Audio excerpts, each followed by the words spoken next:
하나님의 진노가 불의한 행동으로 진리를 가로막는 사람의 온갖 불경건함과 불의함을 겨냥하여 하늘로부터 나타납니다.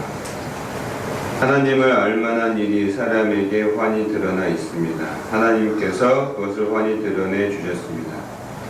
이 세상 창조 때부터 하나님의 보이지 않는 속성, 곧 그분의 영원하신 능력과 신성은 사람이 지으신 만물을 보고서 깨닫게 되어 있습니다. 그러므로 사람은 핑계를 댈 수가 없습니다. 사람들은 하나님을 알면서도 하나님을 하나님으로 영화롭게 해드리거나 감사를 드리기는커녕 오히려 생각이 허망해져서 그들의 지각 없는 마음이 어두워졌습니다. 사람들은 스스로 지혜가 있다고 주장하지만 실상은 어리석은 사람이 되었습니다. 그들은 썩지 않는 하나님의 영광을 썩어 없어질 하나님 사람이나 새나 네발 짐승이나 기어다니는 동물의 형상으로 바꾸어 놓았습니다. 네. 여기의 핵심이 하나님을 알만한 하나님의 보이지 않는 속성, 그분의 영원하신 능력과 신성은 사람이 그 지으신 만물을 보고서 깨닫게 되어 있습니다. 이렇게 되어 있죠. 그러면 깨닫지 못하는 이유는 뭐죠?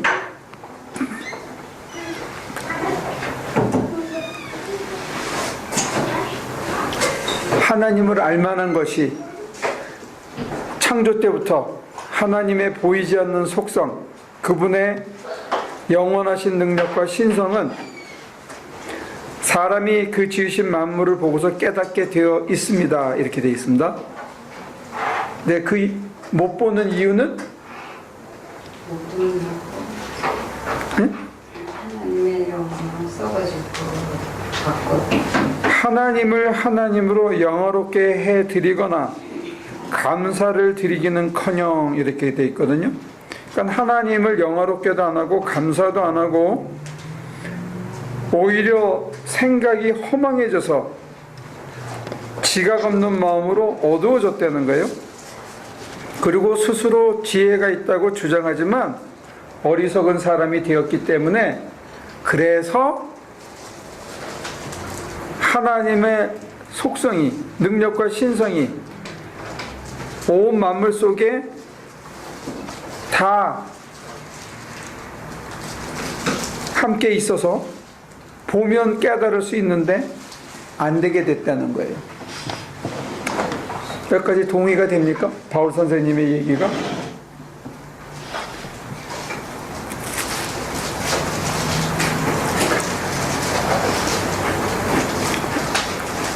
제가 무슨 질문을 한지 이해가 됩니까?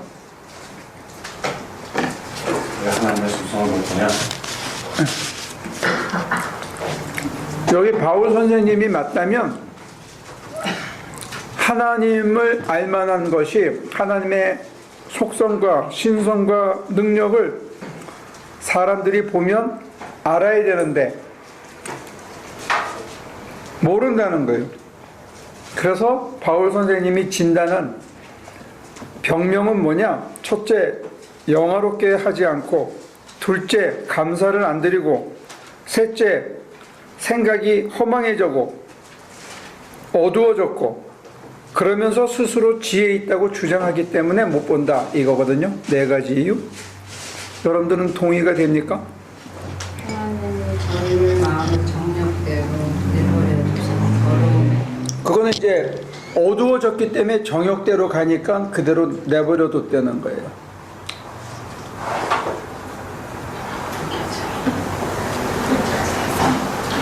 그렇기 때문에 하나님의 속성을 못 보는 게 아니고 순서상으로 보면 알면서도 그렇게 안 한다. 근데 안다는 게 말이 되냐 이게요. 하나님의 속성을 알아? 꼭 모르기를 바라시는 것 같아요. 알지 뭘 몰라요. 하나님의 속성을 아세요? 만물에 드러난 하나님의 속성이 보입니까? 예. 누가 이해라 그랬어요? 장로님이 얘라 그러셨네? 얘기를 우리 좀 깨우쳐 주시죠. 그냥 보이는 거예요. 보이는데 안 보인다고 자꾸만 그러는 거가 잘못된 거라는 거예요. 보인다. 하나님의 속성이 만물 속에 흩어져 있는 게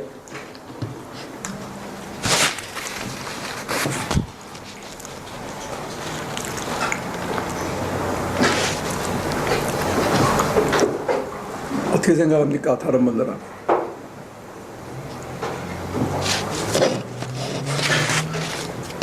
그러면 이제 여기서 벌거벗은 임금님의 이야기가 나오는 거야. 안 보이는데 보이는 척 하는 건지, 진짜 안 보이니까 나는 뭐 잘못된 건지, 아니면 이게 뭐가 뭔지 그냥 구경하고 있는 건지, 이제 우리는 세 부류의 군중이 나오는 겁니다. 오늘 매일 안 봐서 성경이 보이잖아. 응? 지금 보이잖아. 아니, 여기서는 만물에, 이때 만물이라는 건 모든 사건 속에, 온 우주 속에, 자기 삶 속에, 자기 속에 하나님을 알만한 것이, 하나님의 속성이, 하나님의 능력이 보인다는 거예요.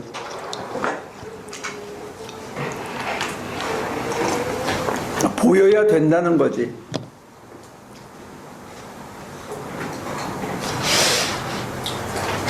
보여야 된다는 의미는 우리가 당연히 다 알고 있다는 거죠. 속성을. 당연히 보여야 되는데 왜 안 보이냐에 대한 설명을 지금 여기 덧붙였다는 거야. 근데 그것도 24절에 보면 하나님이 우리를 네. 마음의 정욕대로 더러움을 그냥 내버려뒀어. 그 결과로 우리가 그렇게 해서 이렇게 했다는 거죠. 네, 그렇게 했기 때문에 하나님이 그 다음에 내버려뒀다는 거예요. 그러니까 사람의 형상, 동물의 금수의 형상으로 하나님을 바꿔버렸고, 욕정대로 지 하고 싶은 대로 해서 남자로 남자로, 여자로 여자로 하고 벨짓을 다 하고, 그 다음에는 그 뒤에 29절에 보면 온갖 불의와 악행과 탐욕과 악의로 가득 차 있으며 시기와 사리와 분쟁과 사기와 저기로 가득 차 있으며 수근거리고 중상하고 하나님을 미워하고 불손하고 오만하고 자랑하고 악을 꾸미는 모략꾼이 되고 부모를 거역하고 우매하고 신의가 없고 무정하고 무자비한 자로 전락했다는 거예요. 21절에 하나님을 알되 하나님으로 영화롭게도 아니하고 네. 감사치도 아니하고 예. 오히려 그 그게- 생각이 험해져서 미련한 마음이 어두워졌다. 예, 그게 이제 이유라고 이제 로마서는 그렇게 진단하고 있죠.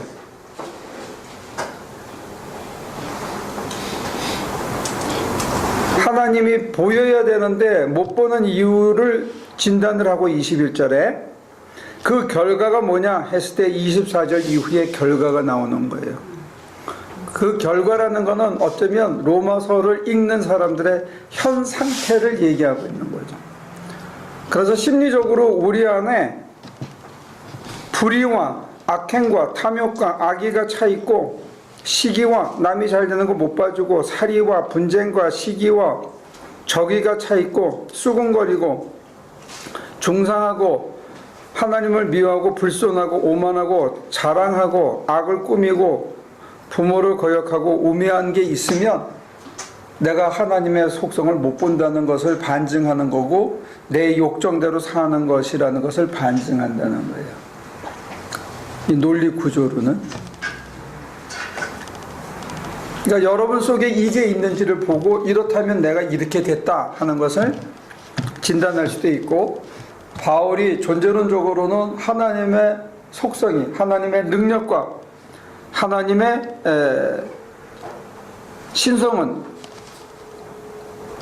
만물 속에 퍼져 있기 때문에 사람이 봐야 된다는 거죠.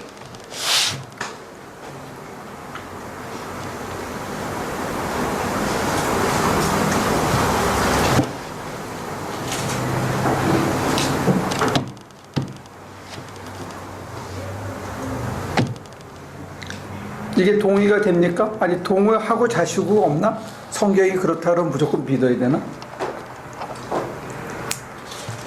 어떻게 할까요? 투표할까? 성경을 제가 목사님이 그냥 그렇다고 하는 거예요. 목사님이 그렇다고 해서 믿는 게 아니고 성경에 쓰여 있으니까 무조건 믿어야 된다는 거 아니면 어쩌자는 거예요? 그죠? 우리 마음을 가질 거죠. 근데 만물이나 형상이나 우리 스스로를 봤을 때 네. 거기에 하나님이 있을 수가 없다라고 얘기할 수 있는 사람이 있었으면 좋겠어. 아니 안 보이는 게 사실이죠. 그러니까 왜 그게 안 보여? 하나님이 안 계신다는 걸 좀 증명을 해봐줬으면 좋겠어. 누가. 아니 그 하나님을 알기는 안 되잖아요. 알기는 안 아니 되고 당신 얘기를 해보라고 당신 얘기. 없냐? 있냐 없냐? 아니야. 나도 증명할 수 있냐 이거야? 아니 여기는 그 증명하려는 게 아니고 하나님의 신성과 속성이 만물 속에 있는 게 보이냐 안 보이냐 여기서 출발한대요. 아니 그러니까 만물을 보고서 에이 저기는 절대 있을 수가 없어 어떻게 있어라고 설명을 할 수 있는 그 사람이 얘기가 아니고 그냥 직관적으로 봤을 때 느껴지냐를 얘기하는 거예요. 그거는 맞는 말씀 그렇게 해야 되는데 그걸 반대 이론을 필 수 있는 사람이 없다는 거예요. 없으니까 그냥 다 안다는 거지. 사실. 교인들 중에는 안 보이는 거야 이게 진짜로. 안 보인다는 게 문제라는 거예요. 그걸 텐저블한 걸 몰라내니까 안 보이는 거지. 뭐든지 텐저블하게 보든지 자기 눈으로 보려 그러든지 직관으로 보든지 절대 의존의 감정으로 보든지 하나님이 이 역사 속에 내 생활 속에 함께 하시는 게 안 보인다는 거예요. 너무 우리를 편하시는 것 같은데. 네? 편하시는 것 같아요. 폄하하게 본다고요? 무시하냐고요? 아니 아니 그러니까 물어보는 거야. 나 보이는지 안 보이는지를. 다 보여요. 근데 다 보이면 이렇게 살면 안 되잖아요. 너한테는 얘기하는 거지 왜 남한테까지 얘기해? 아니 그거가 앞뒤가 안 맞잖아요. 모순적이라는 거죠.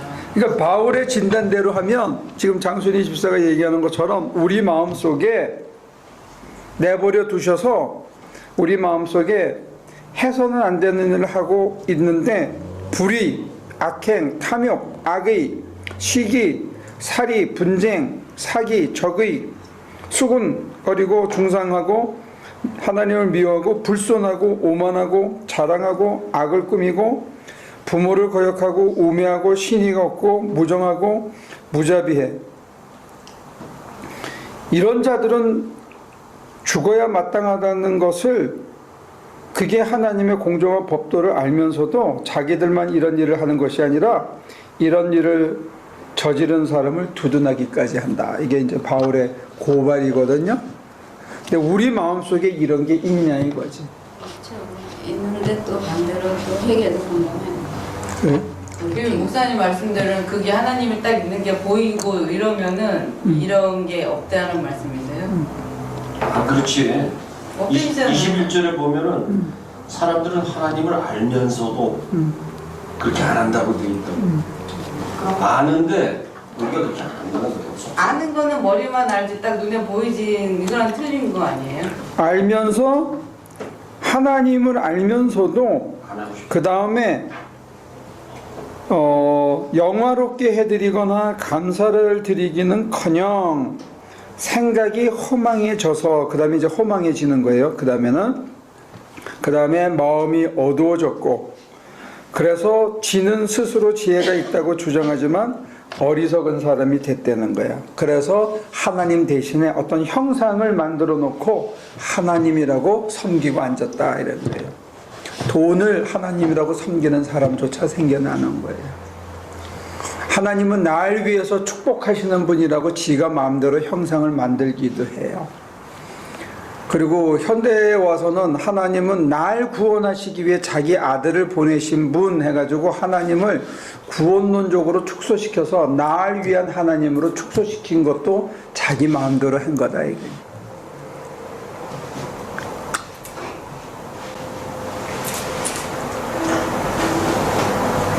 그래서 열쇠 구멍을 먼저 찾아가면 내 속에 이런 것들이 쭉 있다면 내가 하나님을 하나님으로 영화롭게 하나님께 감사드리지 않고 살구나 이거를 볼 수 있는 거고, 그리고 여기에 보면 24절부터 욕정대로 하사, 그래서 이런 짓들을 하고 있는 것도 여기에서 보면 남자가 남자로 여자가 여자로 하는 것은 단순히 호모섹슈얼을 얘기하는 것만이 아니고 로마 시대의 풍습을 따르면서 그때 소위 레퍼런스 시스템을 따르고 그 다음에 그때 하는 그 종교 제의를 따르고 이런 것까지 다 포함돼서 한꺼번에 욕하는 거예요.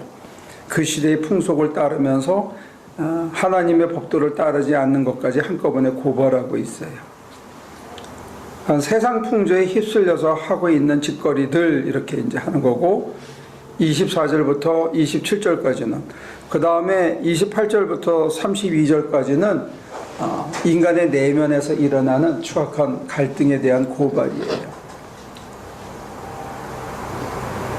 그러니까 세상 풍조에 휩쓸려서 이런 짓들을 하고 내 안에서 이런 내적인 갈등과 번뇌가 뒤섞여 살아가는 삶, 그 뿌리에는 뭐가 있냐? 하나님을 알만한 것들이 있는데 영화롭게도 안 하고 감사도 안 하고 그리고 스스로 어두워져서 허망해지고 어두워져서 지혜 있다고 주장하지만 결과적으로는 어리석은 인간이 되어서 그렇다. 이제 이런 논리죠.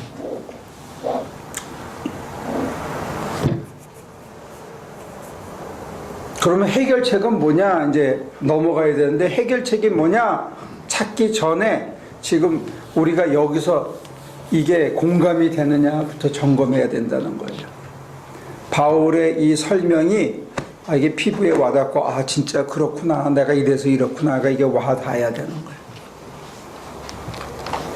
이거 또 이래? 진짜 이런가? 이러면 이게 이제 바울의 권위가 우리한테는 안 맥히는 거예요. 그러니까 이게 하나님의 말씀이니까 무조건 이 진단이 100% 맞다. 무조건 믿어라 이러면 그건 얘기가 다른 거예요. 근데 여러분들이 보시기에는 이 설명이 피부에 와 닿냐 이거죠. 그럴듯해요? 네. 내가 이렇게 그럴듯해요? 라고 묻는 것도 이게 그 믿음 좋으신 보수주의 신학자들이 들으면 이게 굉장히 불경스러운 질문이에요. 성경이 그럴듯하냐라고 질문했으니까 그래서 대답을 역시 거룩하신 우리 박 목사님께서 제가 불경스러운 질문을 하니까 대답을 안 하셨답니다. 그럼 다시 한번 더 불경스럽고 경망스럽게 제가 여쭤보겠습니다.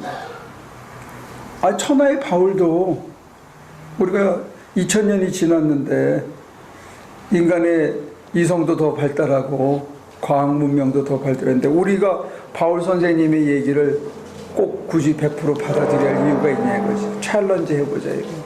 안 될까? 너무 겁나는 행동인가요? 덤비는 거는? 이걸 뒤집어 엎어보려고요? 뒤집든지 내가 봤을 때는 이거 아니다 이런 게 이론이 있냐 이거지.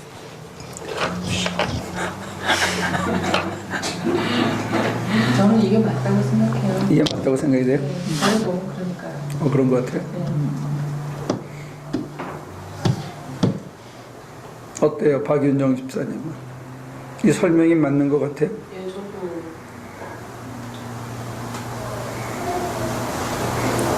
그래도 박윤정 집사님은 24절부터 27절까지의 죄는 안 지으니까 나는 이건 해당이 안 된다. 나는 그리고 세상 풍조는 별로 안 따른다. 난 명품 가방도 안 들고 내가 세상 사람들이 사는 방식에 내가 이렇게 휘둘리진 않는다 하면 챌린지 할 수 있습니다.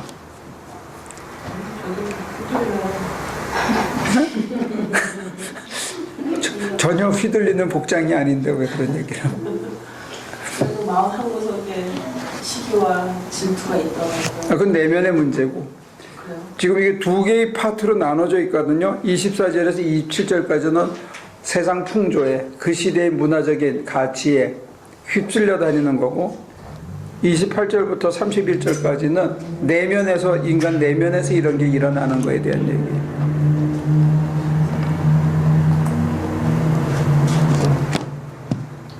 전태호 집사는 어떤 것 같아? 둘 다 해당 사항 없으나 자기하고. 그 이게 말은 맞다고는 생각이 되는데요. 이거에 대한 리미테이션을 어디까지 두느냐에 따라서 뭐 어디까지가 우매한 수준이고 어디까지가 자랑하는 거고 이런 거를 설정하는 거에 따라서도 어떤 사람 보면서 눈을 이렇게 내리 까는 것부터 다 자랑이지. 그러니까 본인 스스로 알 수도 있지만 모를 수도 있고 이 환경이나 여러 가지 조건 때문에 이 약간의 가치관이 다를 수. 조나단 보면서 눈 깔면 자랑하는 거야. 심플하잖아. 그게 이제 하나님이 모든 사람들에게 알만한 거를 알려줬다라는 그런 의미인가요?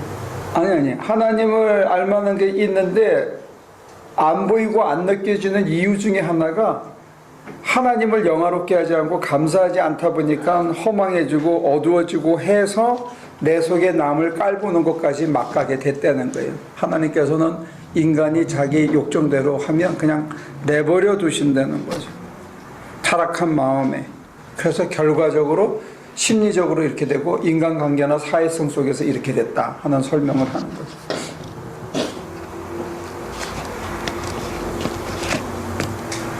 알게는 하겠지만 피부에 와닿지는 않죠. 어떤 게 피부에? 하나님을 알만한 게 피부에 안 난다는 거야? 아니면 나는 이런 인생은 살고 있지 않다는 게 그런 의미에서 피부에 안 난다? 하나님을 알만한 거를 그러니까 장모님이 뭐 얘기하신 것처럼 뭐 하나님이 계시다. 그 머리로는 뭐 그렇다라고 늘상 들어왔지만 혈가스로 옆에 바로 붙어 계시구나 내 안에 계시구나라는 거를 뭐 그냥 가슴 깊숙이 느낀다. 뭐 그런 정도까지는 아닌 것 같습니다. 그러면 이 진단대로 하면 다시 한번 설명을 하면 여러분들 마음속에 무슨 일을 하든지 간에 내가 오늘 이 일을 통해서 하나님을 영화롭게 해야 되겠다. 그런 마음으로 모든 일을 처리하십니까? 그거는 설사 그렇게 기도를 하고 나갔더라도 일단 일하다 보면 다 잊어먹어. 그래. 잊어먹고 하고 나중에 그냥 지나갔네 이렇게 되고 그러거든.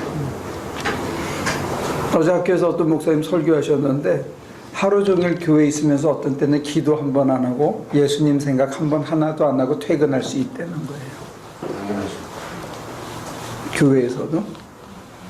그러니까 이제 그게 우리로 허망해지는 첩경의 시작이 그래서 웨스트민스터 그 신앙 고백 제 1조 1항이 뭐냐면 인생의 목적이 무엇이냐 했을 때 하나님의 영광을 위해서 사는 겁니다. 이렇게 딱 박아놨어.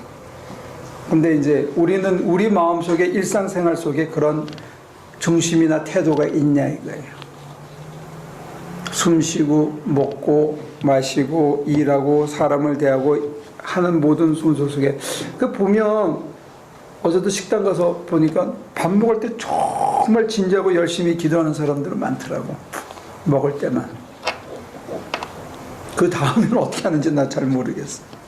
무슨 내용의 대화를 하는지도 모르겠고. 목사님 이건 이거잖아요. 땡큐. 우린 급해. 그래서 항상 숟갈이나 젓갈을 들고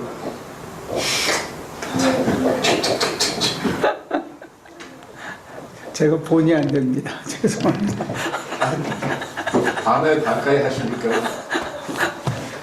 좋습니다. 그렇게 하려고 해도 잘 안 되죠. 영어롭게 하는 게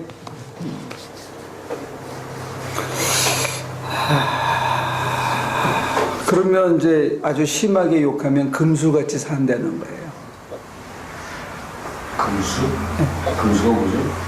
짐승. 금수.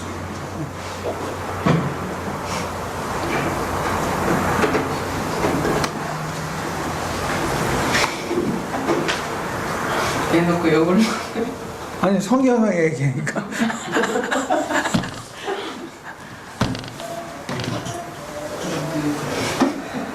한문에서 중생이라 그러잖아요. 중생. 그 불교에서는 중생이라는데 이 중생이란 말이 짐승이란 뜻이에요. 짐승.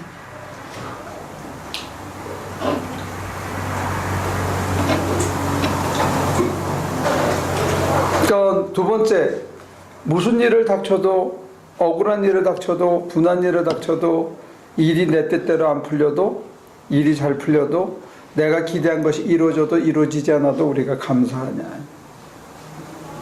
이게 이제 두 번째 그 리트머스 시험지처럼 찍어보는 거예요. 생활 속에서.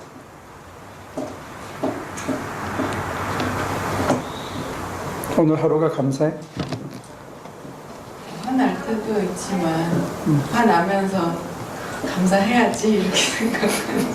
감사해야지 결단의 문제가 아니고 그냥 감사가 우러나냐 이거지.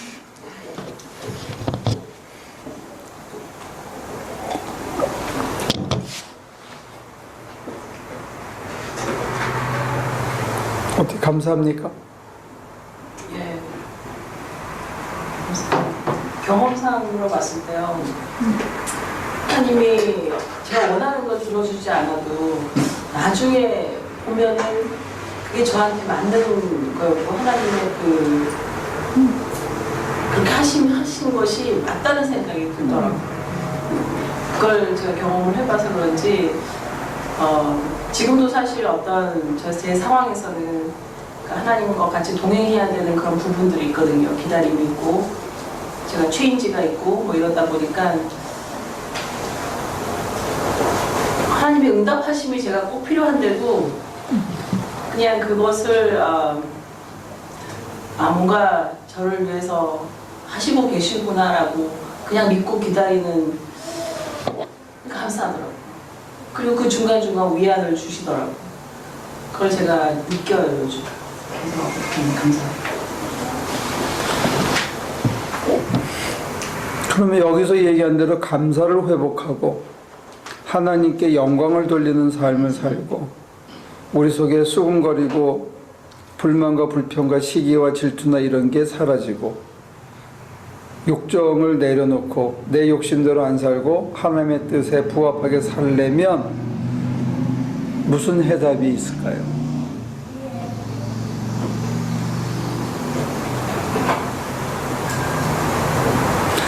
제가 보면 이게 굉장히 실천적인 얘기를 하고 있거든요. 로마서를.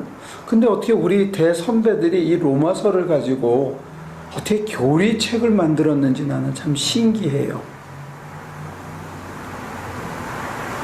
믿음으로 살리라 하는 이 귀절에 너무 꼽혔던 것 같아.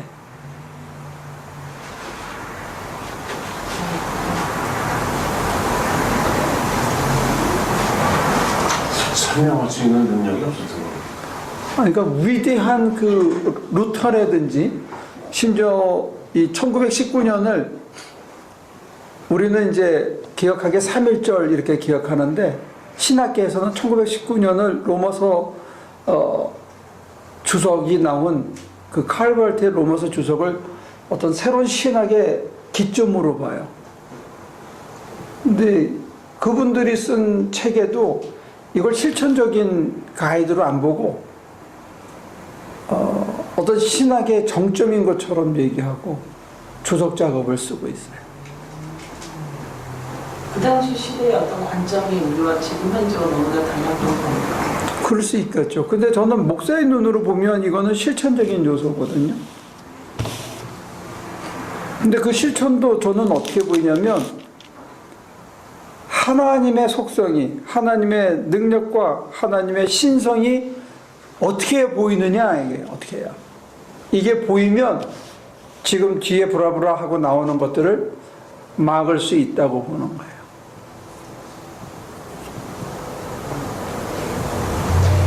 바울은 이걸 위해서 이 글을 썼고 로마를 가고 싶어 했다는 거죠.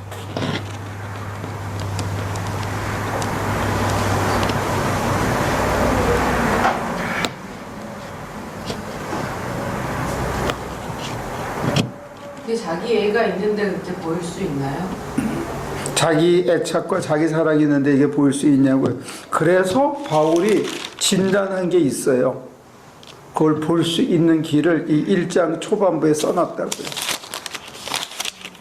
써놨는데 지금은 우리가 글로 점프하기 전에 바울 사도가 로마서에서 진단한 우리 이 심장의 그 오리엔테이션, 우리가 이쪽으로 쏠려 있고 내 마음속에 그런 게 부글부글 끓고 있다고 보는 이 진단이 정말로 가슴에 와닿는지부터 점검하고 넘어가자는 거예요.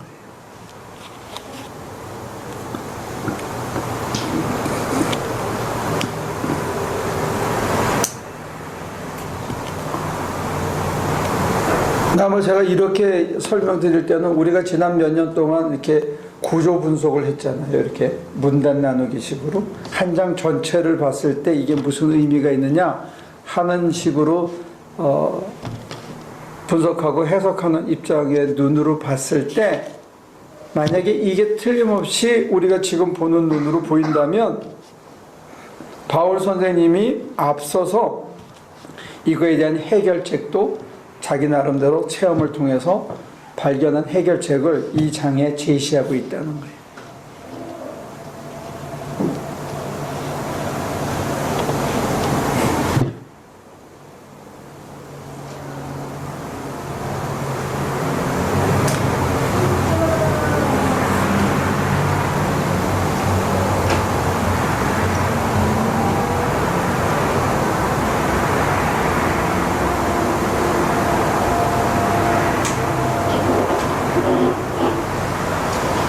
이제 아까 우리 장순희 집사가 질문한 것 중에 그렇게 되면 이렇게 확 변하나요? 맛은 확 보는데 삶 속에서 24시간 그대로 다 되는 건 실천적으로는 아닌 것 같아요. 과거에 비해서 많이 좋아진 것. 그리고 순간순간 훨씬 나아지긴 하지만 24시간이 완전히 이 상태까지 확 올라가서 천사가 됐냐? 그건 아니에요. 성인이 되는, 성자가 되는 길은 멀고 험한 것 같아요. 오랜 세월이 걸리고 또 직선적으로 발전하는 것도 아니고 업앤다운이 있고 어떤 때는 축 발전했다가 어떤 때는 느리게 지루하게 가다가 툭 떨어지기도 하고 또 올라가기도 하고 만약에 공간적으로 표현한다면 그런 게 있지 않나고 생각해요. 그러나 이 중심을 향해서 끊임없이 가면 그래도 낫다는 거지 훨씬. 그리고 상대적으로 세상 풍조에 휩쓸리지 않음으로써 오는 자유와 여기서 얘기하는 내면의 갈등이 적어짐으로써부터 오는 내 안에서 끓어오르는 불길과 막 부글부글 끓는 게 줄어들므로써 오는 평안이 있다는 거예요. 그 평안의 시작이 뭐냐? 모든 게 감사하고 모든 게 하나님의 영광을 하고 그렇게 할 수밖에 없는 이유가 뭐냐 했을 때 하나님이 보인다는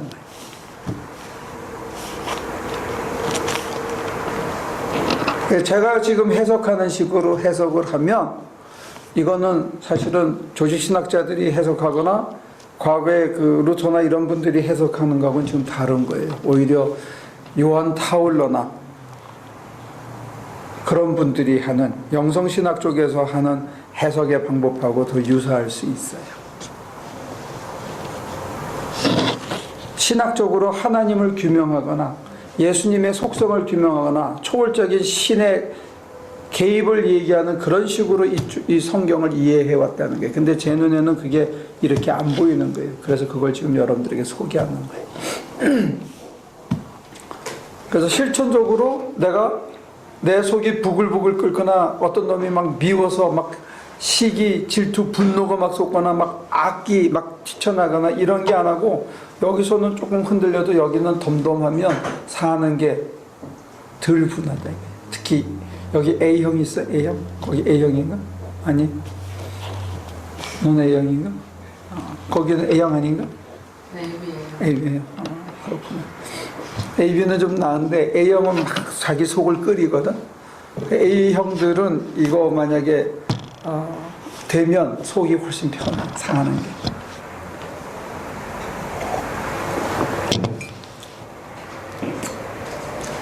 혼자 지 속 안 끓이고 살 수 있다 이거.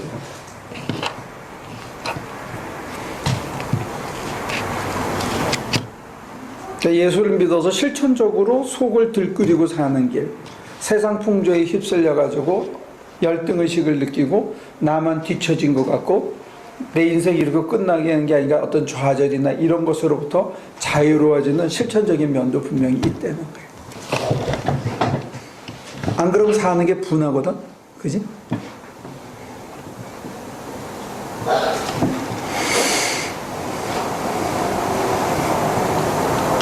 여기까지 동의가 되면 넘어갈까요? 동의가 됐나? 넘어가? 그러니까 여러분들이 갑갑하니까 도대체 이게 뭐가 있을까 갑갑하니까 더 깊이 따질 생각은 안 하고 그래 그러면 다음이 뭐지 이제 이 얘기를 자꾸 생각하시는 거예요. 자 그러면 14절을 좀 볼까요? 13, 14, 15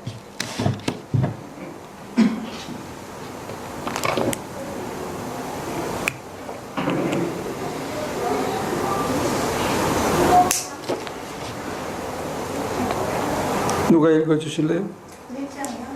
1장 13, 14, 15 형제자매 여러분, 여러분은 이것을 아시기 바랍니다. 나는 여러분에게 가려고 여러 번 마음을 먹었으나 지금까지 길이 막혀서 뜻을 이루지 못하였습니다. 나는 다른 이방 사람들 가운데서도 열매를 거둔 것과 같이 여러분 가운데서도 그것을 좀 거두려고 했던 것입니다. 나는 그리스 사람에게나 미개한 사람에게나 지혜가 있는 사람에게나 어리석은 사람에게나 다 빚을 진 사람입니다. 그러므로 나의 간절한 소원은 로마에 있는 여러분에게도 복음을 전하는 일입니다.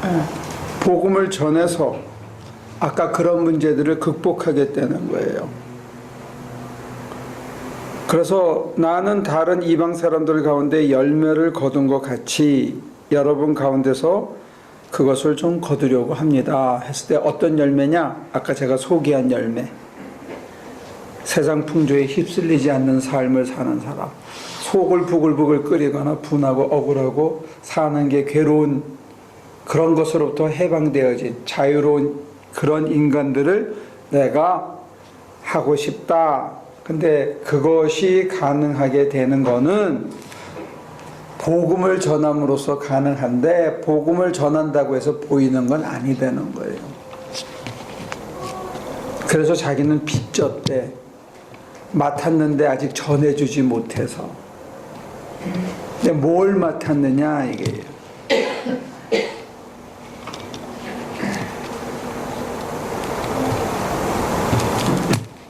이거 갖다 줘라 했어요.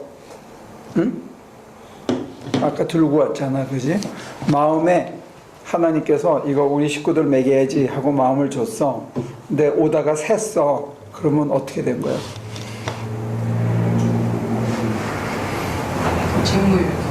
직무유기고 빚진 거예요, 빚진 거.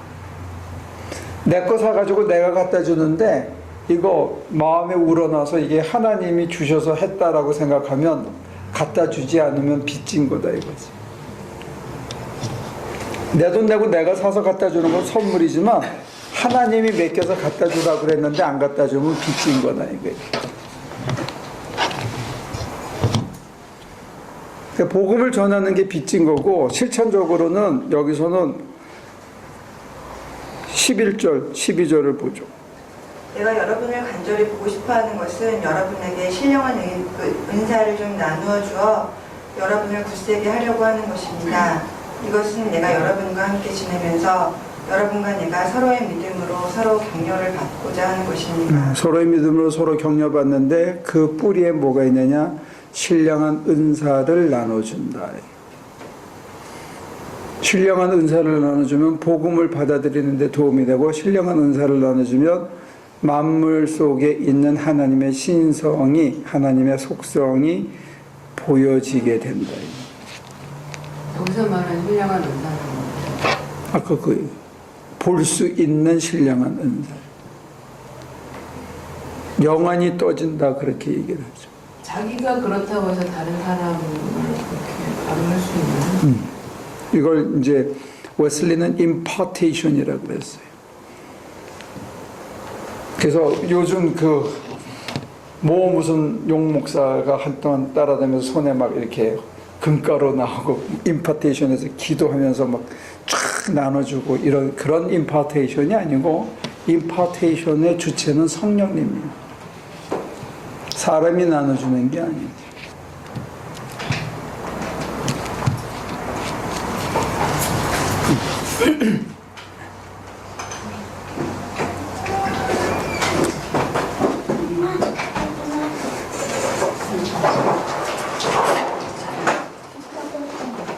사람이 나눠주는 건 아니에요. 사람은 가서 소개하는 거예요. 자기의 체험을 쉐어하는 거예요. 자기가 어떻게 해서 그게 됐는지에 대한 설명을 해주는 거예요. 그러면서 그것이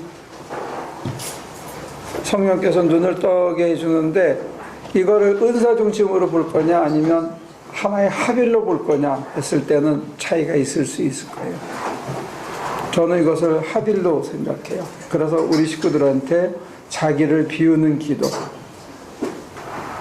지난주에 우리가 잠깐 소개했던 눈을 감고 있을 때 어떤 그 마치 맹고 이 뿌리 같은 맹고 뼈 같은 그런 게 내 안에 있는데 그 내가 순간적으로 사라지면서 하나님과 내가 하나 되어진 합일의 마음으로 내게 닥친 일들을, 나를, 내게 다가오는 일들을, 모든 사물을 바라볼 때는 전혀 다른 시각으로 이해가 되어진다. 그런 얘기예요. 이 부분을 다시 한번 설명할게요. 눈을 감고 있을 때 내가 살아서 내 이성으로 이게 이렇고 내게 지금 닥친 일은 이렇고 그 사람은 이렇고 하는 판단하고 그 나를 멈추고 그 나에서부터 하나님과 내가 하나를 이뤘을 때, 그러니까 우리가 쭉 자기를 비워서 다 비워져 가지고 맑아졌을 때 하나님께 나를 바치고 나서 이루어진 그 상태, 하나님 안에 내가 하나님 안에 하나님이 내 안에 있는 상태를 경험했을 때 그때 인식은 다르다는 거예요. 그 마음으로 봤을 때는 억울한 일도 없고 괴로운 일도 없고 아 그게 그래서 그랬구나 이래서 이런 일이 닥쳤구나 하고 소화될 만한 일로 바뀌고 내가 분하고 억울하고 생각했는데 그걸 하나님이 맡아주시는 것도 체험하고 내 속이 무지하게 편해지는 것을 경험하면서 어떤 새로운 힘을 얻는 내가 있다는 거죠.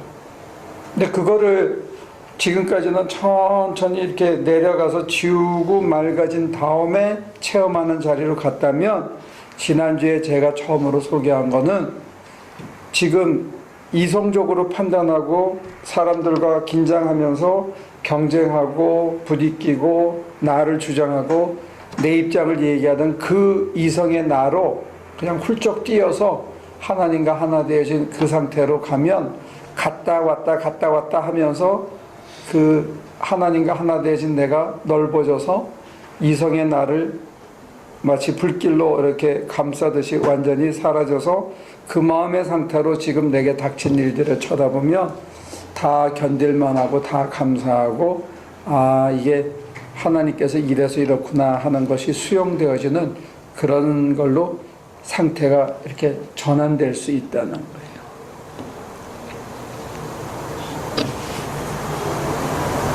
또 멀리 왔나? 멀리 왔어 내가? 이해가 돼? 이해돼? 그래 다행이다. 이해가 돼? 기도를 설명을 하시면은 조금 저는 그래 저는 어렵고 그래? 저는 좀 이렇게 실천 그냥 부딪혀가지고 더 좀 많이 느끼고 이런 편이라서 기도할 때는 그냥 무작정 앉아있을 때가 더 많아요. 무작정 앉아있다가 어느 순간에 나라고 주장하던 그 내가 사라지는 체험에 들어가진 않아요? 그냥 아무 생각이 없는 거는 네. 아무 생각이 없는 상태에서 그 상태가 맑게 유지되면 그 전에 앉아있기 전에 승질나고 했고 분하고 했던 것들이 그 상태에서 쳐다보면 별일이 아니게 되어지는 변화가 있냐 이거예요. 있어? 아까 그 이해가 된다는 게요. 제가 그렇게 한다는 얘기가 아니라 무슨 뜻인지 알겠다. 그런 체험이 있냐를 나는 물어보는 거예요. 있기는 있어요. 당시에는 되게 화가 났는데 나중에 이제 그거에 대해서 생각을 해보거나 할 때는 항상 뒤에는 그런 그런데 이제 승질 확 내고 하루나 이틀 지난 다음에 아이씨 내가 왜 그랬을까? 에이 별일 아니네. 이걸 묻는 게 아니고 내가 승질을 난 일이 있어 지금 속상해. 근데 앉았는데 앉아있다가 보니까 아무 생각도 안 나고 그 순간에 다 잊어버리고 멍하니 편하게 앉아있는데 아까 승질 난 일이 쓱 스쳐가는데 그 일의 뒷면이 보이면서 아 그래서 그렇구나. 별일 아니네. 이게 되어지냐 이거예요. 그럴 때도 있었어. 항상 그런 건 아니고. 항상 그러면 네가 성작해. 항상 그럴 수는 없어. 그거 어쩌다가 하면 돼도 잘 되는 거라니까. 어쩌다가 해도 되면 그게 무슨 의미가 있냐면 내 눈으로 내 이성으로 판단하는 세상이 전부가 아니라는 것을 보여주는 사건이다 이거. 그게 중요한 거예요. 내 눈으로 보고 내 이성으로 생각하고 내 감정 때문에 했던 그게 전부가 아니고 그걸 넘어서는 아니면 더 깊이에 같이 살고 있는 이 세상 안에 두 개의 세상이 있다는 걸 내 몸이 알게 되느냐가 제일 중요하다는 거예요. 그러면 승질 날 때 내가 꼭 승질 내야 할 이유가 없다 하는 걸 내가 멈출 수 있는 힘이 생긴다는 거예요.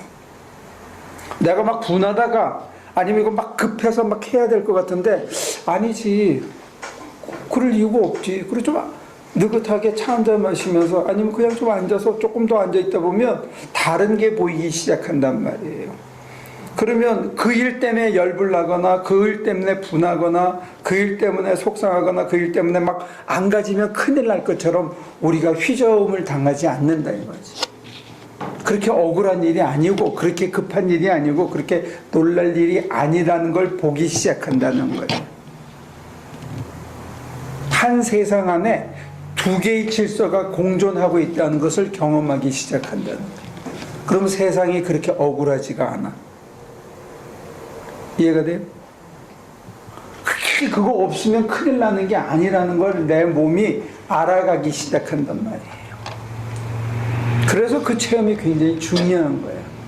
아무 생각이 없어졌을 때 떠오르는 이 일이, 이 사건이 내가 멀쩡한 정신으로 막 안달하면서 쳐다봤을 때하고는 전혀 다른 게 느껴지는 게 중요하다는 거지. 근데 바울은 이게 신령한 은사라는 단어로 표현했다고 보는 거예요. 신령한 은사를 받아들이면 그리고 이 복음은 곧 예수인데 예수의 마음으로 쳐다보면 다르게 보인다는 거예요. 신령한 은사는 곧 성령님을 뜻해요. 성령이 내재하시는 순간에 복음이신 예수가 와서 그의 마음으로 바깥에 계셨던 칼발트 얘기대로 바깥에 계셨던 분이 내 안에 오셔서 그 빛으로 쳐다보면 다르게 보인다는 거예요. 그 체험이 굉장히 중요합니다. 그래서 보이는 세상이 대가 아니라는 거예요. 그 보이는 세상을 주님의 마음으로 성령이 주시는 일깨우심으로 쳐다보면 다르게 보인다는 거예요. 그래서 여러분들과 제가 이렇게 살아가면서 체험적으로 승질 났을 때 내 이성으로 내 감정으로 내린 결정과 그때 잠깐 멈추고 하나님 뭐라고 생각하실까 하는 마음으로 앉아있는데 내 걱정과 근심과 이 열기가 다 가라앉혀주고 아무 생각 안 나는 그 마음의 상태가 곧 하나님과 하나를 이룬 경험, 짧은 경험인데 그때의 마음으로 보면 별일 아니네, 쫄지 마라, 열받을 일도 아니고 이런 마음이 들 수 있다는 거예요. 이해가 됩니까? 거기까지? 그 마음의 상태에서 내게 닥친 일을 쳐다보면 내가 유혹을 안 받을 수 있다는 거예요. 그 사람 때문에 승질내고 마음 빼앗기고 그 일 때문에 내가 분하고 내가 속상하고 큰일 난 것처럼 안 할 수 있다는 거예요. 그래서 사람이 좀 쿨해지는 거예요. 그래서 누가 막 방정을 떴는데 자기는 혼자 쿨해. 그래서 저는 이 로마서가 굉장히 실천적이다 이런 얘기를 하는 거예요.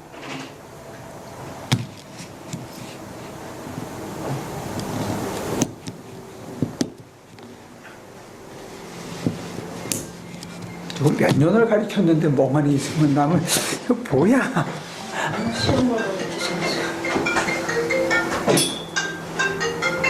루터는 어떻게 얘기했는데? 루터는 로마서를 어떻게 얘기했어요? 믿음의 눈으로 이것을 봐야 된다는 어떤 면에서 조금 철학적인 설명을 하고 있는 형이상학적인. 제가 얘기하듯이 기도 생활의 실천으로서의 얘기는 안 해요.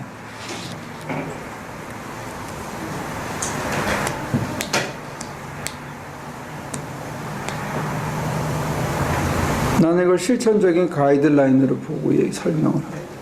수도원에 있어서 그래요. 수도원이라고 하니까.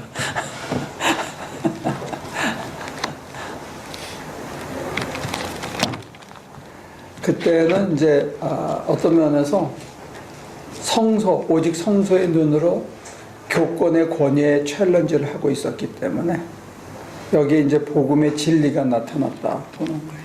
그러니까 바울 자신이 쓴 거는 율법이나 할례당이나 우리 어떤 행위적인 실천을 강조하는 것에 대한 이 챌린지로서 오직 믿음에 대한 얘기를 썼다. 이렇게 이제 보고 믿음으로 구원받는다는 식으로 이 주석서를 써나가는 거고, 저는 그게 아닌 것 같다 하는 챌린지를 하는 거예요. 500년 지나서 하루 강아지가 범에게 덤비는 거예요. 자,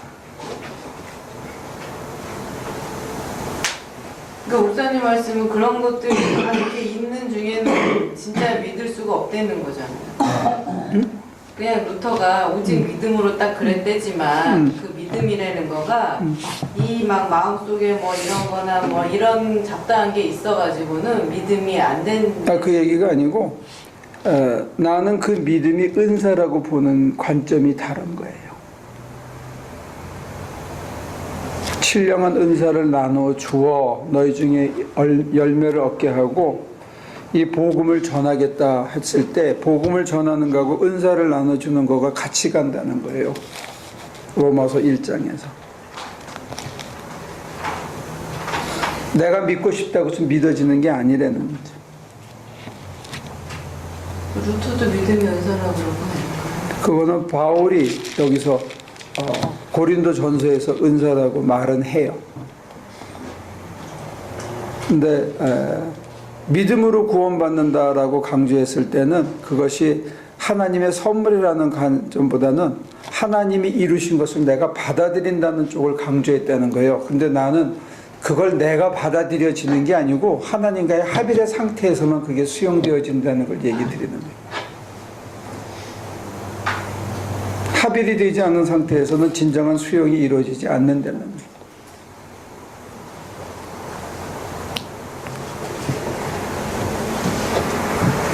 아버지가 내 안에, 내가 아버지 안에 내 모든 것을 맑게 해서 나를 다 드리기 전에는 이 상태를 유지하기가 어렵다고 얘기하는 거예요.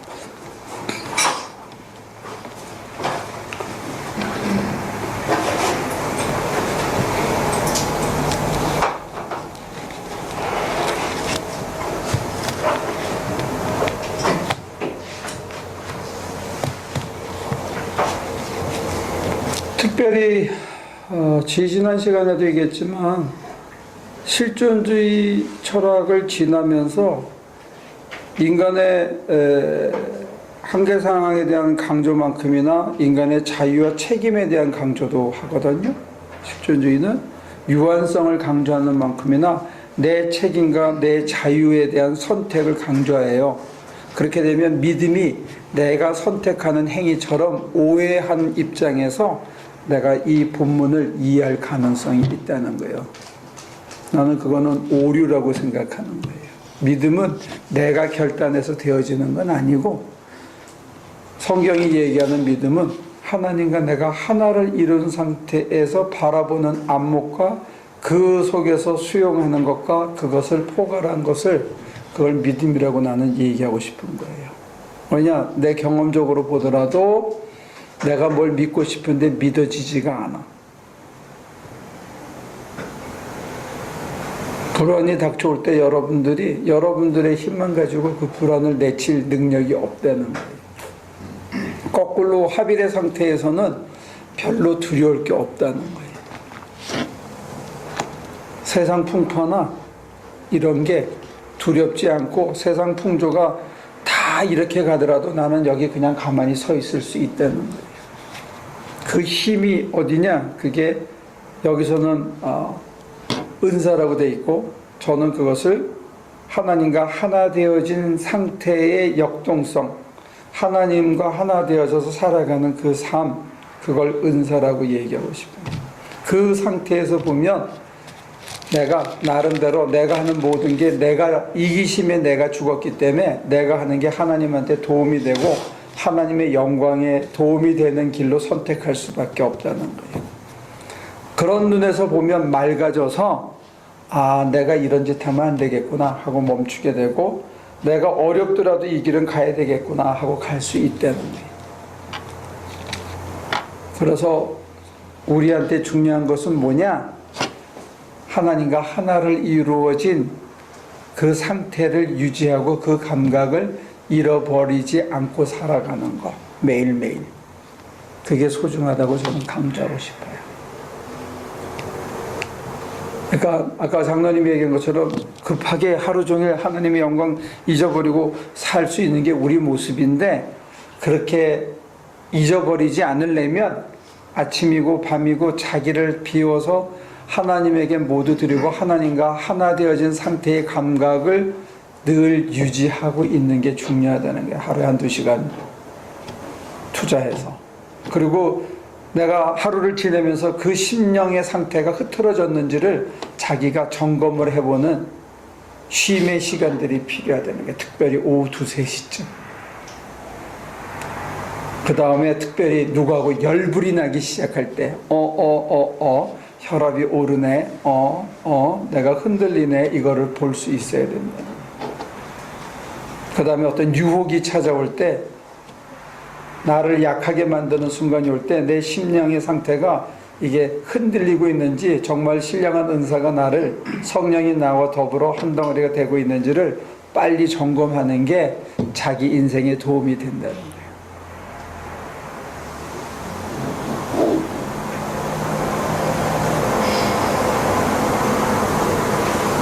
왜 다들 내 눈을 피해? 근데 그렇게 되면 전도의 문제는 어떻게 되는 거죠? 전도의 문제는 어떻게 되는 거죠? 그런 삶을 살아냈을 때 이게 진짜 사람 사는 게 이렇게 살아야 되는구나. 이게 맞네. 그러면 이거를 다른 사람한테 confess 해야죠. 이것만이 오라 하고 가르치려고 들으면 아무도 안 들어요. 내가 옛날에 이렇게 했는데 참 힘들었어. 근데 지금 이걸 해보려는데 잘 안 되지만 그래도 어느 될 때는 내 사는 게 이렇게 좀 편해졌는데 혹시 너도 그렇게 되면 어떠면 좋을까? 이게 전도예요. 우리 교회 오자가 전도가 아니고 나를 살리신 그 참 생명의 길을 내가 아직은 다 이루지 못했기 때문에 자랑할 수도 없고 잘난 체도 못하는데 내가 과거에 비해서 내가 이렇게 변했고 이게 나한테 큰 힘이 됐어. 언니도 너도 이렇게 되면 참 좋지만 뭐 거기까지가 전도죠. 더 자세한 거는 우리 목사님한테 물어봐 주세요. 이게 제가 지금 오늘 지금 너무 가운데 경험이 되어가지고 어느 한 분이 자기네 그 목사님과 부인을 만나면 그 얼마나 내가 이제 크리스찬이 되는 게 좋은 것인지 알 것이다 라며 다른 어느 누구에게 얘기를 했어요. 그래서 이제 누가 했다고요? 집사님이 했다고 아니면 다른 사람이 또 다른 사람에게 그래서 저는 이제 그걸 듣고 있는 사람이었고 그래서 이제 2분 안에 그 어떤 정도의 믿는 마음 또 받아들이고 싶은 그런 것이 싹 터지면 그런 일들이 저절로 아마 일어나질 것이다 라고 이제 얘기를 했어요, 제가. 그랬더니 저를 갑자기 그 자기네 목사님을 만나라고 한 그 사람이 저를 딱 공격을 하면서 믿음이 있다라고 하면서 절대로 안 믿는 사람이라는 거예요. 믿음이 있는 사람이면 무조건 믿으라고 해야 한다는 거예요. 그래서 그렇게도 생각을 할 수는 있겠지만 또 뭐 믿음의 방법이 서로 다르니 그렇게 지금 안 믿고 있는 사람한테 그런 식의 강요는 조금 폭력적이지 않냐. 제가 좀 말을 좀 잘못 부르기도 했지만 이제 그렇게 얘기를 했더니 그렇게 굉장히 막 화를 냈는데 이제 사실 그렇게 화내는 속으로는 이게 그렇게 화낸 일인가?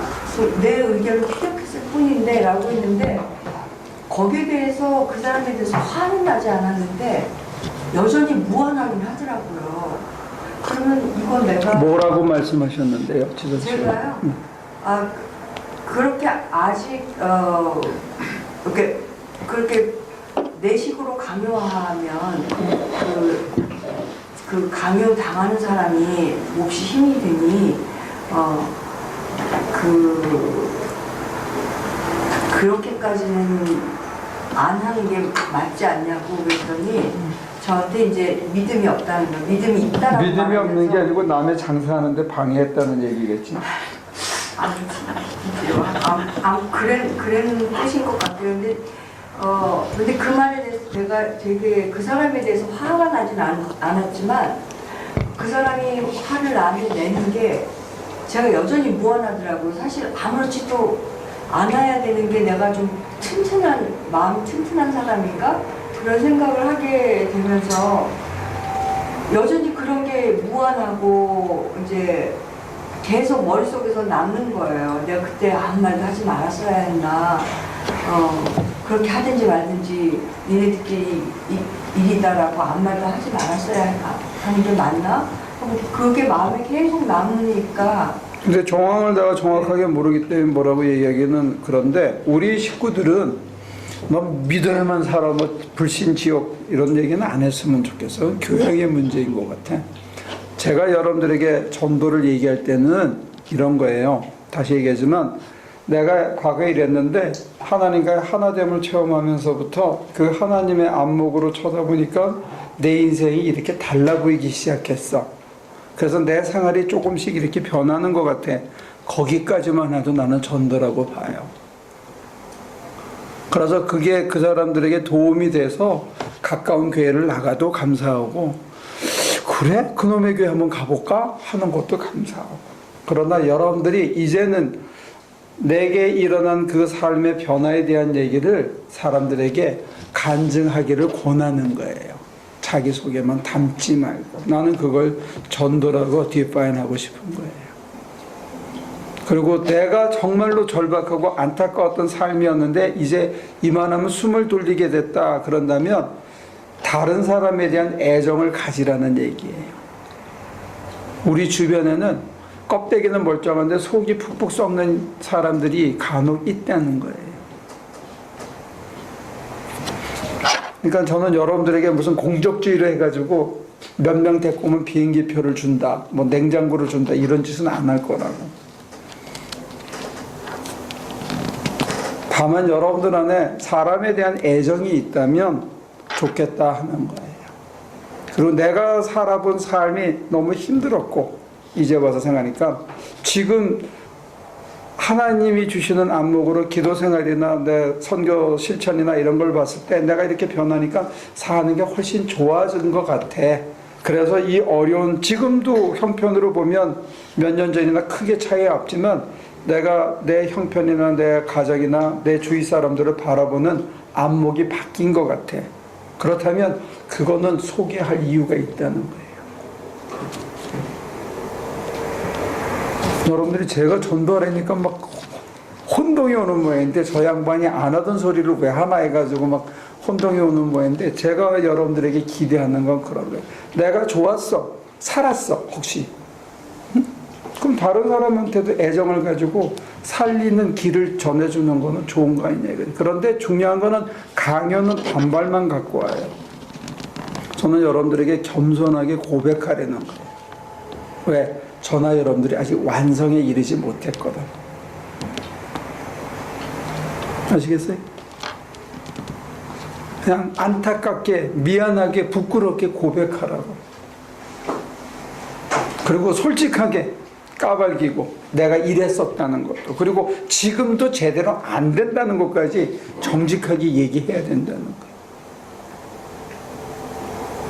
뭐 얼마나 됐다고 이것만이 길입니다 얘기할 수 있어? 그건 아니지. 그나마 내가 이게 도움이 됐으니까 혹시 너한테도 도움이 되면 좋겠다, 이런 얘기를.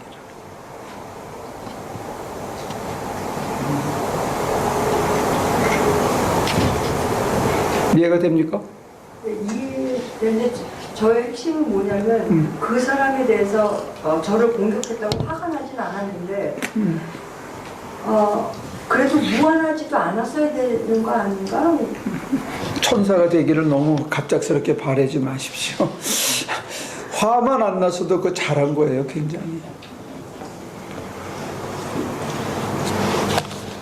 그리고 그렇게 말할 수 있는 거는 용기 있는 행동이었고 잘한 것 같고, 나는 여러분들이 다른 사람들이 불편하게까지 해야 할 이유는 없다고. 우리는 잡상이는 아니에요. 다만 바울 선생님이 여기서 얘기하는 거는 저나 여러분들이나 빚진 자라는 거예요. 내가 예수님 때문에 예수님을 이렇게 만나서 이렇게 위로받고 내 생활을 잘 살고 있는 이게 빚이라는 거. 다 내게 아니라는 거. 내가 은혜를 받은 이게 내게 아니라는 게, 누구 나눠주라고 내가 받은 거지, 넘치게 받은 이유는 내 걸로 하면 거기 머문다는 거예요. 여러분들이 번 돈을 다 내 거라고 생각하면 여러분들은 11조도 안 하고 다른 사람에게 감사헌금도 안 하고 다른 사람에게 나누는 것도 안 할 거예요. 무슨 말인지 알아요? 여러분들이 나가서 번 돈이 다 자기 거라고 생각하지 말라는 거예요. 마찬가지로 여러분들의 안목이 바뀌었고 내 삶의 인식이 바뀐 것도, 내 마음에 평안이 온 것도 다 여러분 건 아니라는 거예요. 나눠주라고 주신 거라는 거예요.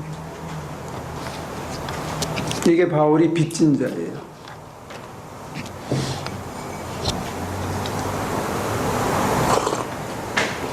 자기 마음에 기쁨이 있으면 이게 빚이라고, 줘야 하는. 나도 유혹이 있어. 내 교회는 잘해야 되는데 지금 내가 여기 앉아서 이걸 뭐 하고 있나? 한 달 반 동안 이런 생각이 나를 괴롭히기도 해요. 내 돈 써가면서, 내 시간 내가면서, 이거 내가 무슨 짓을 도대체 여기 하고 있냐? 우리 교인들이나 돌봐야 되는데 이런 유혹이 왜 없겠어요? 뭔가 넘치게 주셨기 때문에 그런 자리에 앉아서 엑스트라 일을 하고 있는 것, 그거에 빚을 갖고 있다는 생각을 하려는 거죠. 여러분들이 꼭 안 해도 먹고 사는데 아무 지장이 없는데 그 일을 함으로써 여러분과 저의 품성이 더 주님을 닮아갈 수 있다는 게, 그런 기회에, 선한 기회에. 그러니까 증거 안 해도 상관없어. 근데 증거함을 통해서 우리의 품성이 사람에 대한 관심을 갖는 인간으로 조금씩 변해간다는 거예요. 사람의 안타까움에 대해서 이 사람도 이렇게 됐으면 좋겠네 하는 마음이 있는 게 우리가 폭이 넓어진다는 거예요. 하나님의 신성이, 하나님의 충만하심이 모든 만물 속에 있는 게 보이기 시작한다는 거예요. 거기서. 이게 이 로마서의 신비입니다.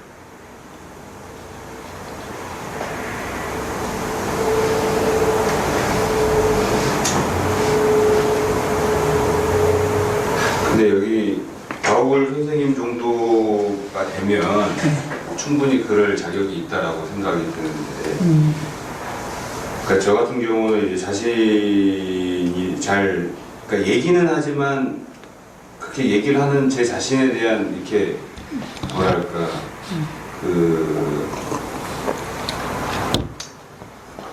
자존감이 좀 낮다고 할까요? 그러니까 어떻게 보면 그러니까 사도 바울 선생님처럼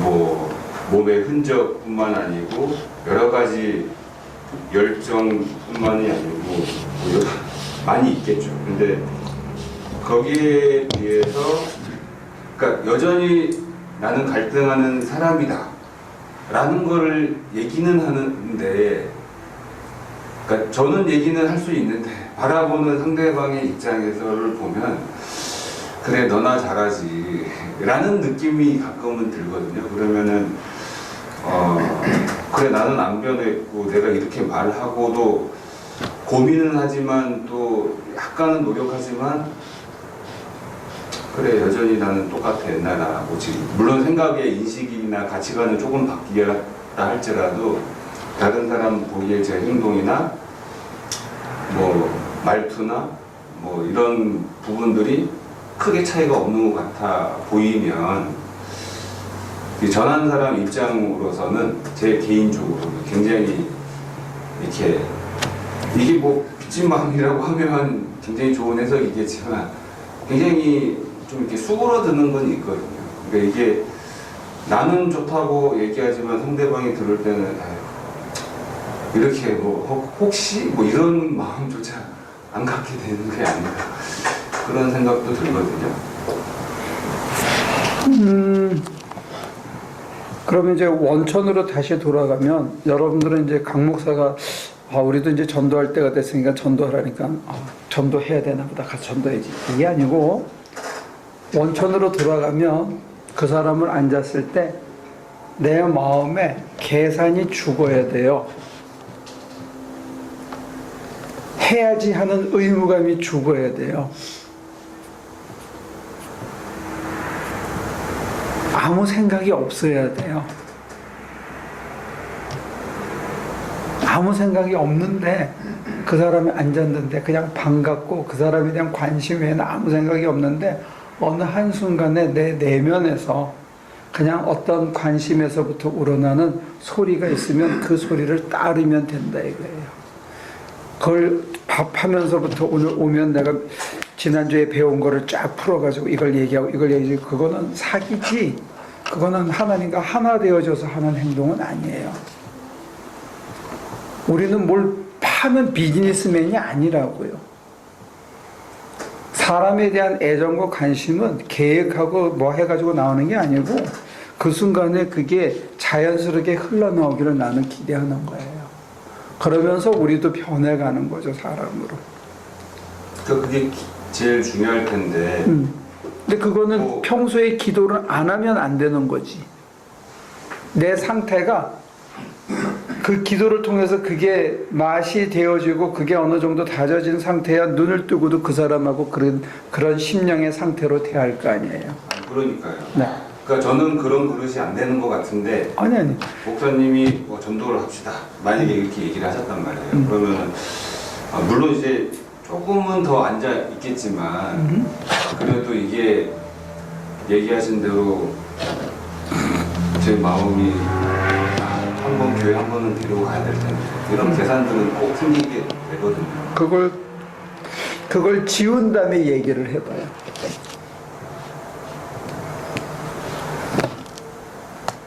이성으로 되는 건 그 아니다. 정도로 듣고 하면 아니 여러분들은 이미 그건 체험이 다 있다니까. 있어도 그 순간에 그걸 지워야지 뭐 이 정도까지 생각이 난다면 매 순간마다 하나님을 내가 이렇게 디테일하게 가르쳐 주질 않았으니까 지침이 없었던 거고 지금 디테일하게 가르쳐 주니까 한번 그렇게 해보라고. 그 순간에 생각이 나야지. 날 거야. 그런 인텐션을 가지면 잘 안 돼. 그건 진정한 것도 아니고. 그리고 그게 자기 자신한테 도움이 안 돼요. 업적주의란 몰라도. 우리는 그 과정을 통해서 내가 하나님과 하나 되어진 삶의 실천을 연습하는 거라고. 내 생활 속에서 망치질을 하거나 남에게 복음을 전하거나 다른 사람을 돌봐주거나 이게 한결같이 되어지는 연습이라니까. 근데 전도라는 게 나는 지도 부족하지만 이 공동체에 나보다는 더 그렇게 살려고 노력하는 사람들이 있다라고 생각을 하고 그렇게 살려고 또 말씀을 선포하는 이런 사람들을 한 번이라도 좀 이렇게 제 자신은 잘 안 되니까 한 번 정도만 와도 야, 이 사람들이 뭐 느끼는 건 이 사람의 무기니까 나를 뭐 제가 본이 되면 이제 제일 좋겠지만 그게 안 되는 경우 그게 CCC 방식을 지금 털치지 못해서 그런 거예요. 그게 안 좋은 방법이라고 계속 얘기하시는 거예요. 난 그런 전도는 하지 말라고 10년 동안 여러분들 전도 못하게 막은 거예요. 그런 거 하지 말라고. 그건 업적주의고 교회라는 건물 안에 인간만 채우는 거지 그걸 전도에 임한 인간 당사자는 안 변해. 아무 도움이 안 되는 짓을 한다 이거예요. 아니 사람이 온다고 해서 그 사람이 머무는 건 당연히 아니잖아요. 판단이야 뭐 그렇게 해서 데리고 오는 인간들한테 아무 도움이 안 된다고. 그런 거 하지 말자는 거예요 나는. 그건 수평이동만 시키고 교회의 숫자만 성장시키는 더러운 짓이라고 나는 봐. 내가 빚졌다는 의식이 있고 내가 지금 받은 내 삶이 감사하다는 그 체험이 먼저 있어야 된다는 거예요. 근데 저는 얼마 전에 일하면서요, 같이 일하는 사람한테 되게 화가 나고 좀 힘들었었어요. 그래서 이렇게 좀 따져 모를까 싶은 마음도 들고 굉장히 엄살하던 느낌이 들어서 이거는 똑같이 하는 일이니까 얘기를 해야 되나 뭐 좀 따져야 되나 그렇게 생각이 들다가 그냥 순간 딱 드는 생각이 그 사람이 제가 어쨌거나 뭐 교회를 열심히 다닌다고 알고는 있거든요. 그러니까 내가 그렇게 따져 모르면 저 사람 생각에 아니 무슨 그깟 일로 그렇게 뭐 교회 다닌다면서 화를 내고 따지지? 라고 생각을 할까봐 그냥 참게 되더라고요. 근데 또 돌아서서 생각을 하면은, 그러니까 또 누가 그 얘기를 들으면 또, 야, 그래도 그거는 아니지. 일을 하는 건데, 얘기를 해서 그걸 바로 잡아야지. 그렇게 얘기를 하면 또 마음이 되게 막 흔들리고 힘든 거예요. 근데 얘기를 도저히 못 하겠는 거예요. 그게, 뭐 저러고 무슨 크리스찬이라 그랬어? 그런 얘기를 할까봐. 그러니까 그런 순간에 되게, 그 사람이 꼭 전도의 목적은 아니에요. 그냥 그렇게 해서, 그러면 좋겠다라는 마음은 있지만 꼭 저 사람을 전도해야지 싶어서 참았던 건 아니거든요. 근데 그게 일과 그 사이에서 어떻게 하는 게 맞는 건지 좀 헷갈릴 때가 있어요. 예수님 때문에 참았다. 내가 기독교인이라고 그러면서 이런 오명을 받으면 안 되면 참았다 하는 거는 어쨌든 제가 그 순간에 하나님의 영광을 위해서 자기를 억누른 거겠죠. 근데 이제 다음에 권할 때는 그런 열이 받을 때 빨리 화장실을 가가지고 주님을 찾으라 이거예요. 그래서 주님을 찾아서 주님과 하나 되어진 안목으로 과연 이걸 어떻게 할 건가가 되어지면 따지고 열받지 않고 아주 냉철하게 차분차분히 자기 할 얘기 다 하면서도 할 수 있을지도 몰라요. 쿨하게. 근데 지금 내가 여러분들에게 강조하는 거는 하나 되어진 상태로 사람이 한번 살아보는 거예요. 그래서 우러나는 마음으로 내가 어떤 사람을 봤을 때 너무 딱해. 왜? 내가 당한 거랑 똑같은 과정을 지금 겪고 있어. 그래서 내가 저 사람이 겪는 걸 아는데 차마 얘기를 못 꺼내는데 그 사람이 얘기를 하니까 나도 내 부끄러웠던 과거를 다 얘기하면서 너랑 똑같은 겪었는데 나는 이렇게 해서 이렇게 고비를 넘겨가고 있는 것 같아 하는 것을 증거하는 게 나는 전도라고 말하는 거예요. 여러분들에게 무슨 여기다 띠뜨르고 전도 대왕 이렇게 하려는 거 아니야. 착각하지 말라고 제발. 그렇게 막 끌고 오려는 게 아니고 여러분 삶을 살렸던 예수로 인해서 내가 이만큼 변했어. 이게 내가 지금 숨 쉬고 있는 이유야. 이거를 다른 사람에서 다른 사람도 숨 쉬게 해주려는 거 얘기하는 거예요. 이해가 돼? 이해가 안 되나 아직?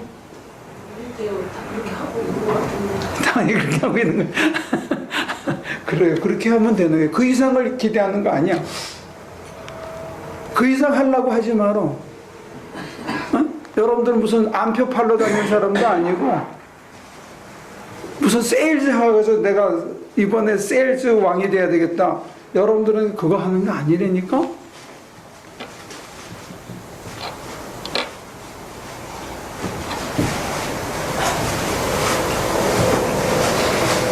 중요한 거는 내가 예수 때문에 참았어.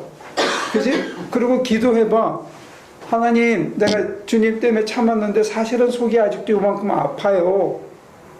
그러면서 내가 그 아픔이 녹아지고 난 다음에 어떤 깨달음이 오는지를 보라고. 내 안목으로 내가 억지로 참은 것 같은데 주님의 안목으로는 다른 얘기가 들려질 수 있다는 거야. 예를 들어서 너도 그랬어라든지 나는 너 때문에 더 아팠다든지 전혀 다른 얘기가 들릴 수 있다는 게 우리 이성하고는. 그러면서 깊은 깨달음이 오면서 내 안목이, 내 시야가 확 넓혀지는 거예요. 이게 신령한 은사예요. 성령의 마음으로, 주님의 마음으로 내게 닥친 일을 볼 수 있는 그런 일들이 벌어진다는 거예요. 그러면서 내 삶에 주님이 좀 더 가까이 다가와서 느껴지기 시작하는 게 인생이. 실천적인 면에서 이제 이해가 돼? 내가 지금까지는 내 이성으로 이건 틀리고 이건 했는데 내가 예수쟁이니까 참아야지. 이거는 이성적인 판단이다 이거예요. 그 이성의 판단을 가지고 주님 앞에 나갔어. 주님 내가 이래요 하고 앉아 있는데 그 생각이 쓱 얇아지면서 내 마음속에 뭐가 쿵 찔려오는데 너 아팠지? 그러면 그 순간에 뭐가 깨달아지겠냐고. 응? 주님의 위로를 받으면서 그게 한순간에 녹아지는 거야. 너 아팠지 하는 그 말 한마디 때문에 그게 다 녹아지면서 그거하고 비슷하게 다 억울했던 일이 다 없어져. 그리고 이게 별일이 아니구나. 억울한 일이 아니구나. 주님이 알아주시는구나. 이러면서 전혀 다른 안목으로 이게 와닿는다 이거야. 그러면 그때부터는 내가 주님과 더불어 내 인생을 쳐다보기 시작하는 거예요. 그지? 그렇게 되어진 거를 누군가가 비슷한 얘기를 자기한테 해. 내가 교회 다니기 때문에 억지로 참았어. 나도 그랬는데 그때 나는 이렇게 우리 목사님이 얘기해서 한번 이렇게 하니까 어머 나한테 이런 일이 있었어. 그래가지고 그 다음부터는 누가 그래도 조금 덜 억울해졌어요. 지금도 화는 나요. 여기까지 얘기하면 그 사람에게 챌린지가 된다. 그게 바른 도라고. 그게 복음이라고. 그걸 얘기하는 거예요. 여러분들은 전부 그냥 지금부터 다 끌고 여기 그냥 꽉 채워야지. 그냥 죽여버리겠어 다. 너네 다 죽었어. 이거 아니라. 아이 내 탓인데 내가 잘못 가르쳐가지고 내가 말을 잘못했어. 그래도 데려오면 더 좋아. 여기 오면 노예야.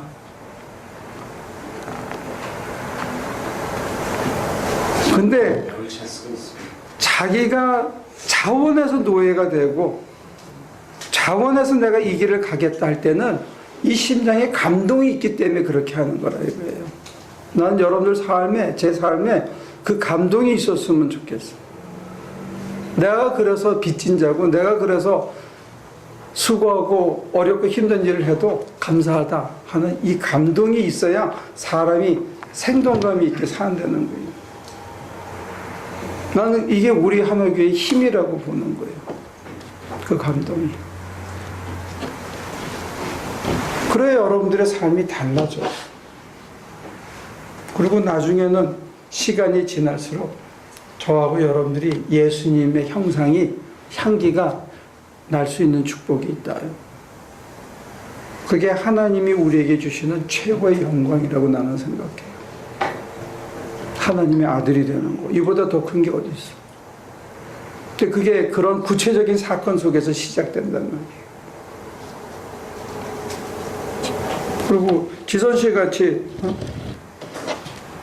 그렇게 했는데 무안하기만 하고 불안하지 않다. 이거 엄청 커진 거야. 남에게 공격을 받았는데 불안하지 않고 막 오그라들지 않는다. 그거 굉장히 좋아진 거예요. 그거를 다른 사람들한테, 자기하고 비슷한 사람한테 쉐어해 주는 거예요. 그럼 그 사람이 약 안 먹고도 버틴다. 굉장한 거지.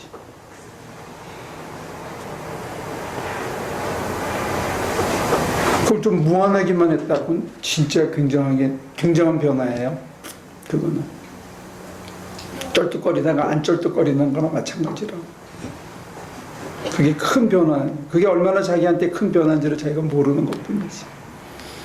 근데 정말로 아픈 사람한테는 그 변화가 그 사람의 인생과 다른 거를 삶의 기회를 열어주는 거예요. 그게 어디야? 무한하기만 하다니. 남이 눈을 부릅뜨고 왜 예수 믿는 사람이 말이야.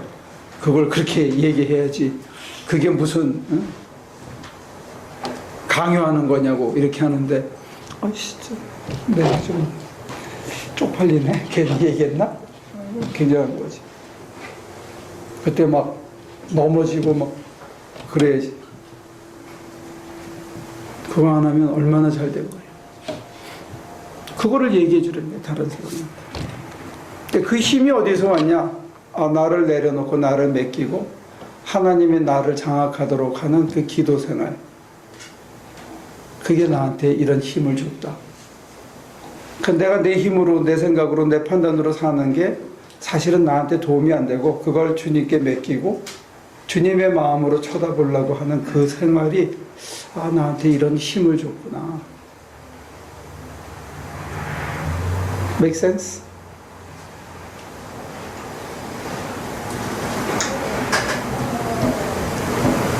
안 될 거도 괜찮아. 너무 부담 갖지 마. 데려와야 돼.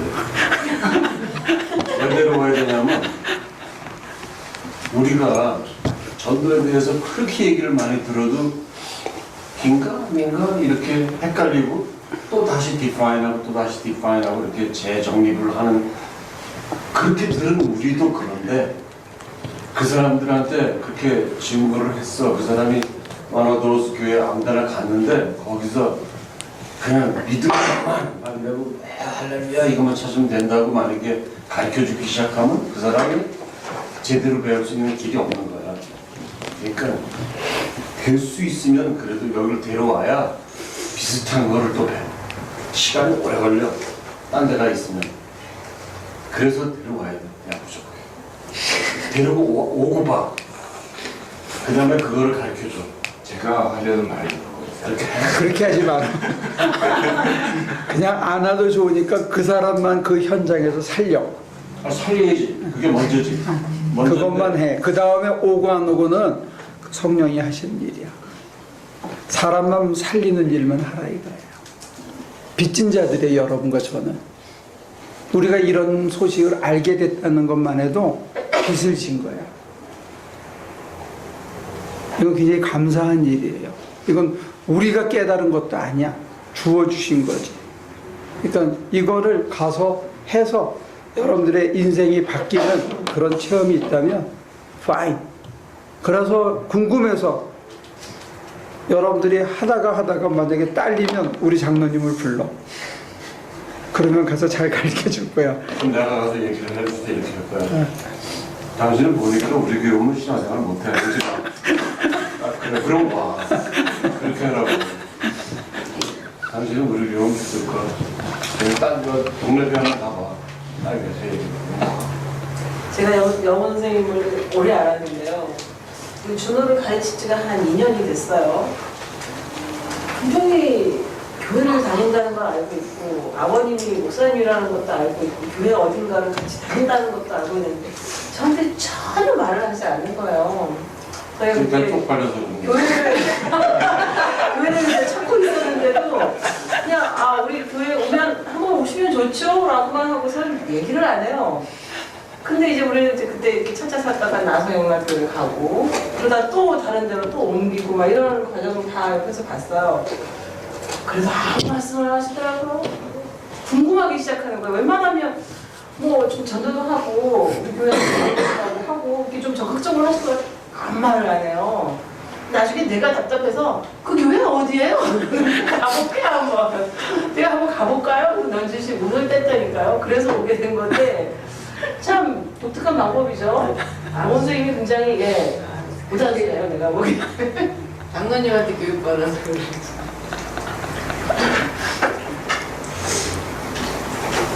기도합시다. 하나님, 사도 바울의 로마서 1장을 다시 보았습니다. 하나님의 신성과 하나님의 사랑과 하나님의 속성을 알만한 것이 온 우주에 널려 있다고 하는데 우리들의 마음의 눈이 닫혀서 느껴지지도 않고 보이지도 않을 때가 너무 많습니다. 이 시간 우리의 심장을 열어 당신께 드립니다. 오셔서 내재하시고 늘 함께 하심을 우리의 온몸이 알게 하시고 우리가 겪는 모든 사건들과 사태들 속에서 이성의 눈이 아니라 감정의 결단이 아니라 아버지 하나님의 마음으로 우리 주님이 행하셨던 것처럼 우리가 대할 수 있고 바라볼 수 있게 하여 주옵소서. 감히 바라보기는 우리가 눈을 떴을 때, 운전을 할 때, 일할 때, 식구들을 만날 때, 무슨 일을 하든지 간에 그때 하나님이 옆에 계시고 내 앞에 계시고 내 속에서 나와 더불어 함께 이끌어 가심을 온 몸이, 온 마음이 감지할 수 있도록 도와주옵소서. 당신의 품 안에서 당신과 더불어 당신의 마음으로 매 순간순간을 살아내고 사람들을 대하고 일을 처리할 수 있도록 축복해 주시옵소서. 예수님의 이름으로 기도합니다.